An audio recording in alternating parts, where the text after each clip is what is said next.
আছো? আমার চ্যানেলের আরও একটি নতুন ব্লগে জানাই সবাইকে স্বাগত। আর এই দেখো আমি এখন প্যাকিং করছি।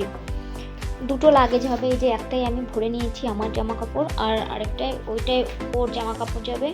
আমাদের প্যাকিং পুরোপুরি রেডি। এই দুটো ট্রলি আর এই যে এটা কাঁধের ব্যাগ, এই দুটোই হয়েছে।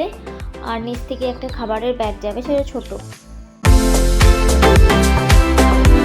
আমরা এখন টোটো করে বেরিয়ে পড়েছি। আমাদের টোটোর সাথে কিন্তু আরো 3টে টোটো ছিল। টোটাল আমাদের 4টে টোটো আর এতগুলো লাগেজ। কোথায় যাচ্ছি আমরা এতজন মিলে দেখতে হলে কিন্তু পরপর পুরো ব্লগগুলো দেখতে হবে।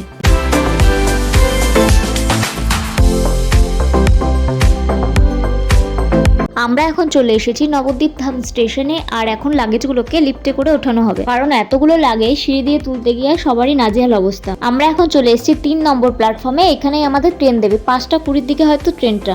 আর কুন্তল দেখো বাচ্চাগুলোকে ট্রলিতে করে গাড়ির মতো করে ঘোরাচ্ছে, এতে কিন্তু ওরা খুব আনন্দ পাচ্ছে। আমাদের এই পুচকে তো আবার প্রথম একটু ভয় পাচ্ছিল, তারপর তো আর নামতেই চাইছে না।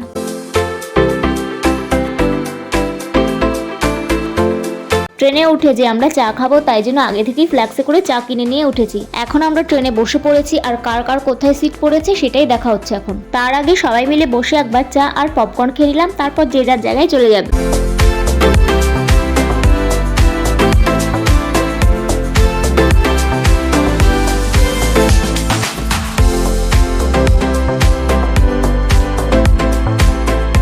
ট্রেনে আগে থেকেই মুড়ি চানাচুর কিনে নিয়ে উঠেছিলাম, এখন সেটাকেই মাখবো। আমি আবার বাড়ি থেকে ছোলা সিদ্ধ করে ভেজে নিয়ে গেছিলাম, তো সেটাকে দিয়েই লঙ্কা দিয়ে আর একটু তেল দিয়ে মেখে নিলাম মুড়িটাকে। ট্রেনে যেতে যেতে একসাথে সবাই মিলে খাওয়া দাওয়া, গল্প গুজব, আড্ডা, এইগুলোর মজাই যেন আলাদা। আর এখন তো স্পিকার চালিয়ে একটু নাচও হচ্ছিল। ব্যাস এইভাবেই গল্প করতে করতে কেটে গেল বেশ খানিকটা সময়।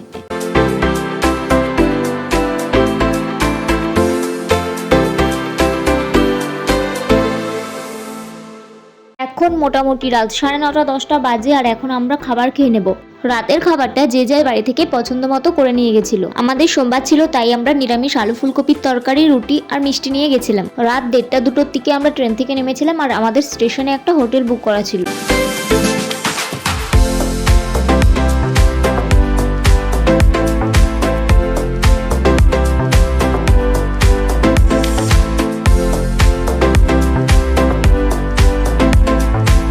তোমরা কি কেউ বুঝতে পারছো আমরা কোথায় যাচ্ছি?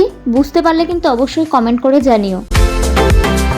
রাত 2টো বাজে, আর নিউ জলপাইগুড়ি স্টেশনে আমরা নেমেছি। স্টেশনের পাশেই আমরা হোটেল নিয়েছিলাম, আর হোটেলের মালিক অত রাত্রেই কিন্তু আমাদের নিজে নিতে চলে এসেছিল। হোটেলটা একদম নতুন আর খুব ভালো ওনাদের ব্যবহার। এত রাত্রেও দেখো এনার চোখে ঘুম নেই। সকাল 6টা-7টার দিকে আমাদের গাড়ি, আর হোটেলটা নিয়েছি এই জন্যই একটু রেস্টও হবে, আর তার মধ্যে ফ্রেশও হয়ে নেওয়া যাবে। 2-3 ঘন্টা একটু রেস্ট নিলেই শরীরের কিছুটা ক্লান্তি দূর হবে। কাল সারাদিন থাকতে হবে আমাদের গাড়িতে, আর হোটেলে ঢুকতে ঢুকতে প্রায় সন্ধে হয়ে যাবে। রুমগুলো দেখো একদম নতুন, আর বাথরুমটা একদম পরিষ্কার পরিচ্ছন্ন।